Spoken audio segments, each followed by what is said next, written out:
आज हम शुरू करने जा रहे हैं कक्षा 8 की प्रश्नावली संख्या 3.1 जिसका नाम है चतुर्भुजों को समझना। तो कुछ एक परिभाषाएं हैं, उनको अपन समझ के फिर आगे बढ़ते हैं। तो देखिए, सबसे पहले अपना परिभाषा है साधारण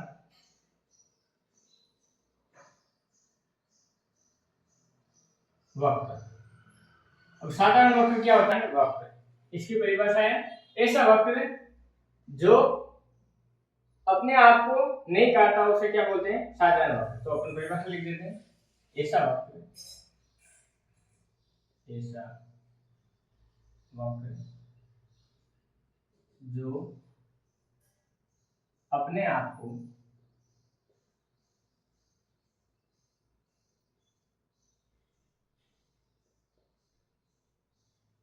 नहीं काटता,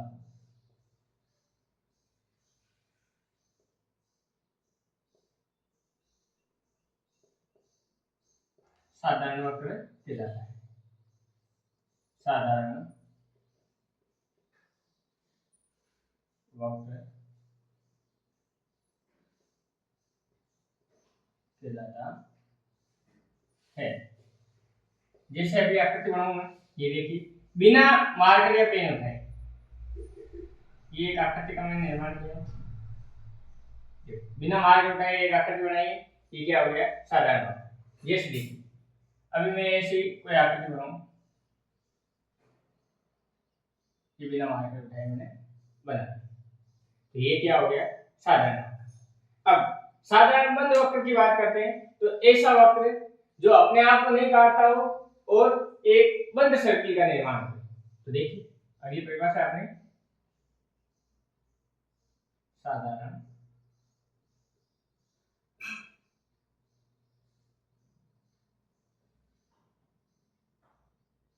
बंद वक्र। तो साधारण बंद वक्र क्या हो जाएगा? ऐसा वक्र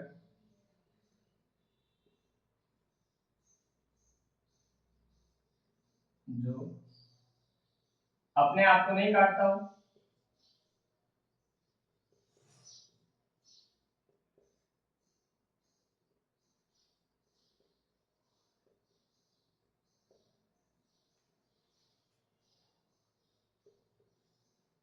तथा एक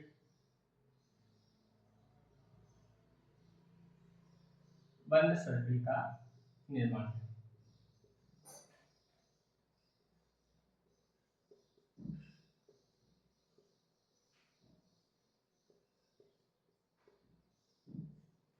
तो देखिए, साधारण वक्र और साधारण बंद वक्र में इतना सा ही फर्क है कि साधारण वक्र के अंदर अगर जैसे अपन संरचना बनाते हैं तो इसमें गैप रह सकता है, बीच में गैप रहेगा, मतलब खुली संरचना रहेगी, तो ये खुला वक्र और साधारण वक्र दोनों हो सकते हैं। जबकि साधारण बंद वक्र के अंदर आकृति पूरी बंद होगी। तो जैसे देखिए, ये संरचना बनाऊंगा, ये पूरी बंद संरचना। जैसे मैं ये संरचना बनाऊं, ये पूरी बंद। जैसे मैं ये संरचना बनाऊं, पूरी बंद संरचनाएं बन रही। तो देखिए, तो साधारण वक्र और साधारण बंद वक्र के बारे में अपन ने जान लिया है। अब अपन देखते हैं बहुभुज।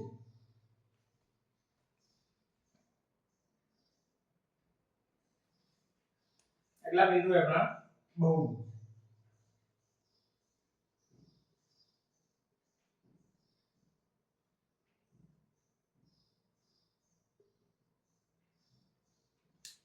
बहुभुज वह होता है जो सिर्फ रेखाखंडों से मिलकर बना होता है। ऐसा वक्र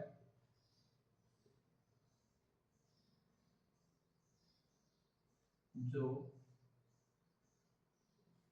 केवल रेखाखंडों से मिलकर बना।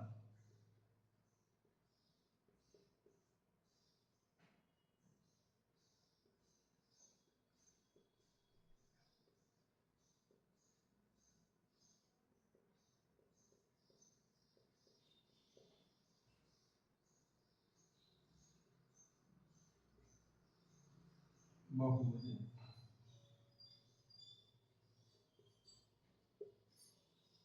कहलाता है। तो जैसे देखिए, अभी मैं संरचना बनाऊं, एक रेखाखंड हो गया, दूसरा रेखाखंड, तीसरा रेखाखंड, चौथा रेखाखंड और पांचवा रेखाखंड। तो ये बहुभुज भी बन गया और वक्र भी है, मतलब एक सर्किल का भी निर्माण हो रहा है। अब देखिए जैसे ये आकृति बना दूं, ये भी क्या है, बहुभुज है। जैसे मैं ये संरचना बना दूं,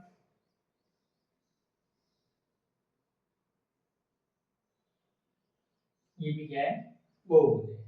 तो इस प्रकार आपने बहुभुज समझ लिया। अब आगे बढ़ते हैं। अब अपने को जानना है बहुभुज के दो भाग हैं, एक है अवतल बहुभुज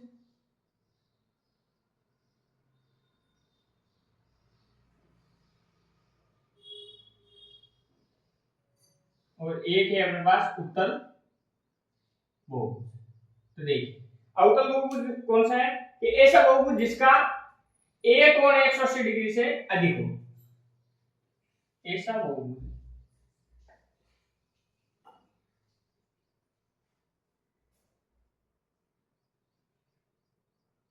जिसका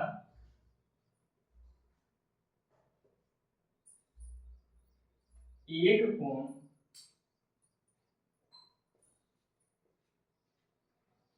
180 डिग्री से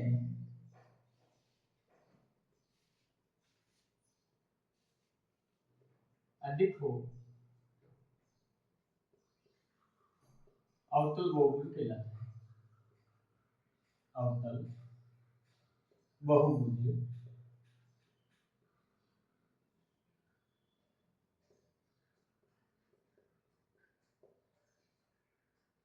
कहलाता है।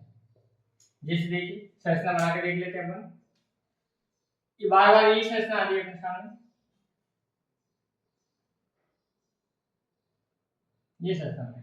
तो देखिए यहाँ पे तो 90 डिग्री का एंगल है, ये न्यून कोण है, ये भी न्यून कोण है और ये भी 90 का है, परंतु ये वाला जो कोण है ये 180 से अधिक है। अब कैसे वो भी देख लेते हैं। देखिए इस रेखा को अपन आगे बढ़ाएं, तो डॉट डॉट से आगे बढ़े और ऐसी जो भी संरचना बनती है, ऐसी जो भी संरचना बनती है वो 180 डिग्री की होती है।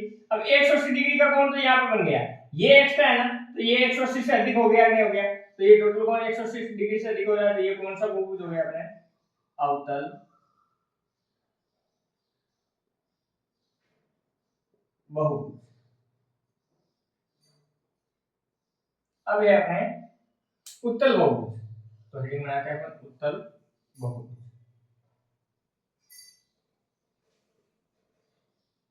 उत्तल बहुभुज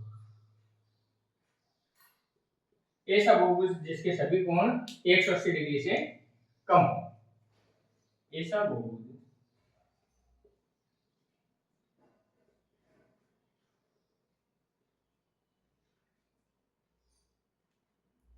जिसके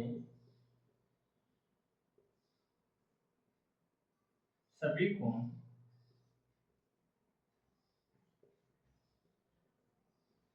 180 डिग्री से कम हो, उत्तल बहुभुज कहलाता है। उत्तल बहुभुज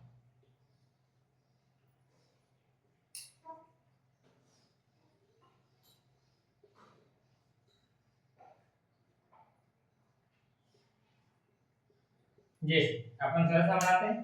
देखिए ये अपने पास संरचना है, इसका प्रत्येक कोण देखिए 180 डिग्री से क्या है, छोटा है, तो ये क्या हो गया, उत्तल बहुभुज। और इसको अपन ट्रिक की सहायता से भी याद कर सकते हैं। तो देखिए अपन नाम लिखते हैं एक बार के लिए अवतल और एक नाम लिख लेते हैं अपन उत्तल। इनमें अक्षरों को गिनते हैं। तो देखिए अवतल में कितने अक्षर हैं, 1 2 3 4, और उत्तल में कितने हैं, 1 2 3। तो देखिए जिसमें अधिक है उसमें कौन अधिक बनेगा। तो अवतल में अंक कितने हैं अपने पास, 4 हैं। ट्रिक के लिए अपन इस ब्रैकेट में लिख लेते हैं 4 और इसके लिख लेते हैं 3। तो इसमें अंक 3 है, इसमें 4 है। जो अधिक है मतलब वो किससे अधिक है, जिसका एक कोण क्या होगा, 180 डिग्री से अधिक होगा।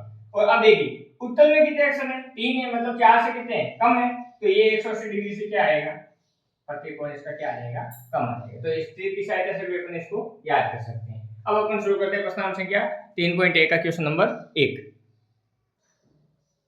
अपना प्रथम क्वेश्चन है, यहाँ कुछ आकृतियां दी गई है, तो अपने को 8 आकृतियां दी गई है, प्रत्येक का वर्गीकरण निम्नलिखित आधार पर कीजिए कि साधारण वक्र है, साधारण बंद वक्र है, बहुभुज है, उत्तल बहुभुज है या अवतल बहुभुज है। तो अपन परिभाषा यहाँ पर पढ़ गए हैं अभी। तो देखिए साधारण वक्र, तो साधारण वक्र के अंदर अपन ने पढ़ा है कि भाई ऐसी आकृति जो अपने स्वयं की मतलब भुजाओं को नहीं काटे या स्वयं के वक्र को ना काटे, वो क्या होगा, बहुभुज साधारण वक्र वो होगा। तो देखिए और बिना पेन उठाए बिना मार्कर उठाए ये संरचना होनी चाहिए। तो देखिए ये एक संरचना बन रही पहली, तो ये क्या है, एक वक्र है कि नहीं। तो देखिए पहला क्या हो गया अपना साधारण वक्र है, दूसरा भी क्या है साधारण वक्र, परंतु तीसरा देखिए एक बार एक सर्कल निर्माण किया, फिर वापस अपने को मार्कर उठा के दूसरा बनाना पड़ा, तो इसमें क्या हो गया, मार्कर उठाना पड़ गया, तो ये इसमें नहीं होगा। अब चौथा देखिए ये बिना मार्कर उठाए तो बन रहा है, परंतु ये एक दूसरे की भुजाओं को क्या कर रहा है, काट रहा है, तो ये भी साधारण वक्र के अंदर नहीं है। ये देखिए ये साधारण वक्र हो सकता है, ये एक दूसरे को नहीं काट रहा, तो अपने आकृति संख्या 5 इसके अंदर आ गई। 6 देखिए 6 भी एक दूसरे को नहीं काट रहा, 6 भी इसमें आ गया। 7 देखिए 7 भी यहाँ से शुरू होकर यहाँ खत्म हो रहा है, ये भी एक दूसरे को नहीं काट रहा। अब 8 में देखिए ये एक पूरा बंद वक्र बना, फिर वापस एक लाइन खींची, फिर वापस एक वक्र बनाया, तो ये 3 बार मार्कर उठ गया इसमें, तो अब 2 बार इसमें मार्कर उठा दिया गया है, तो ये संरचना इसमें नहीं है।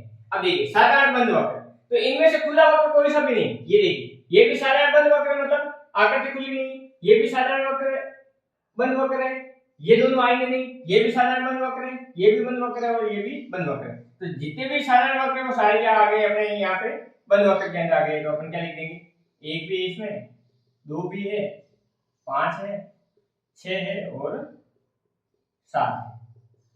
अब देखिए अगला है अपने बहुभुज, तो बहुभुज की अपन ने परिभाषा पढ़ी है।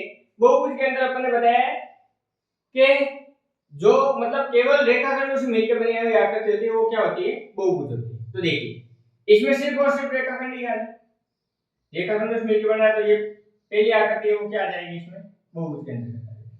ये भी क्या है अपने रेखाखंडों से मिलकर बनी, तो ये दूसरी आकृति भी इसमें आ जाएगी, परंतु ये तो क्या वक्र बन रहा है, ये एक दूसरे को काट रहा है, तो इसमें नहीं आएगा। ये भी वक्र बन रहा है, ये भी देखिए वक्र बन रहा है, और इसमें इतना सा भाग परंतु ये वक्र बन रहा है, तो ये भी नहीं आएगा, ये भी नहीं आएगा। तो पहली और दूसरी आकृति किसमें आ जाएगी, बहुभुज के अंदर।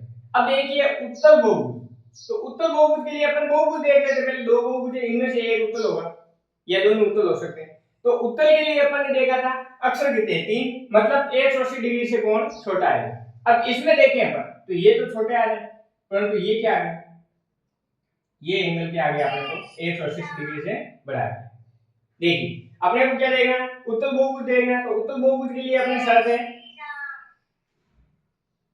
देखिए अपने को क्या करना है, उत्तल बहुभुज चेक करना है। तो उत्तल बहुभुज के लिए अपन ने अभी वीडियो में देखा है कि उत्तल बहुभुज में प्रत्येक कोण क्या होगा, 180 डिग्री से छोटा होगा। तो पहली आकृति में देखते हैं, ये तो छोटा है, ये छोटा है, ये भी छोटा है, ये भी छोटा है, परंतु ये कोण क्या है, 180 डिग्री से बड़ा है, तो ये उत्तल नहीं हो सकता। इसमें देखिए ये भी छोटा है, ये भी छोटा है 180 डिग्री से, ये भी छोटा है और ये भी छोटा है, तो आकृति संख्या 2 है वो किसमें आ जाएगी, उत्तल के अंदर आ जाएगी।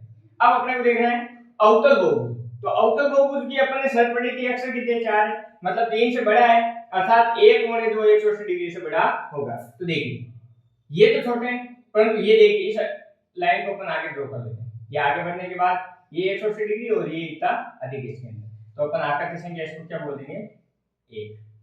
तो इस प्रकार अपना क्वेश्चन नंबर जो 1 है वो सरल हो जाता है। क्वेश्चन नंबर है अपना 2, जिसमें दे रखा है एक समबाहुभुज क्या है, एक समबाहुभुज के नाम बताइए जिसमें 3 भुजाएं बराबर हो, 4 भुजाएं बराबर हो और 6 भुजाएं बराबर हो। तो देखिए सबसे पहले अपन सीखते हैं कि समबाहुभुज है क्या, तो यहां से परिभाषा लिखते हैं समबाहुभुज।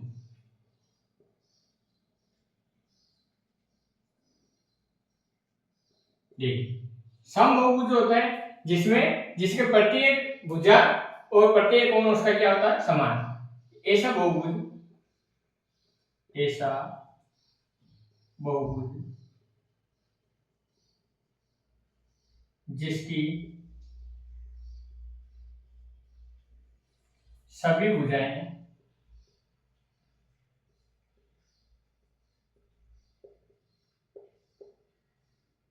वे प्रत्येक कोण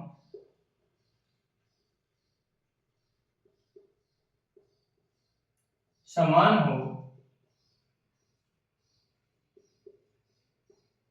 उसे समबाहुभुज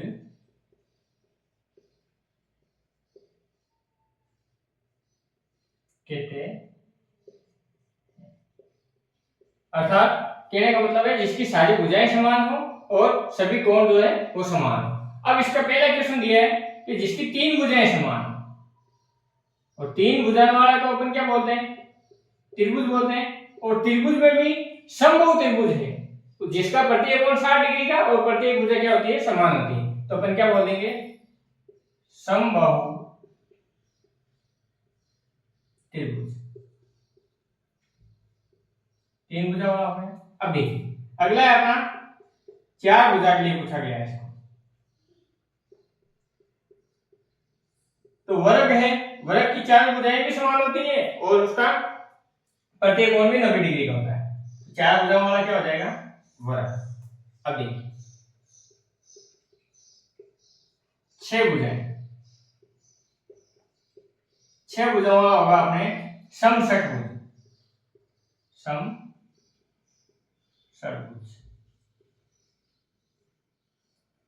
तो इस प्रकार अपनी प्रश्नावली संख्या जो 3.1 है वो समाप्त होती है।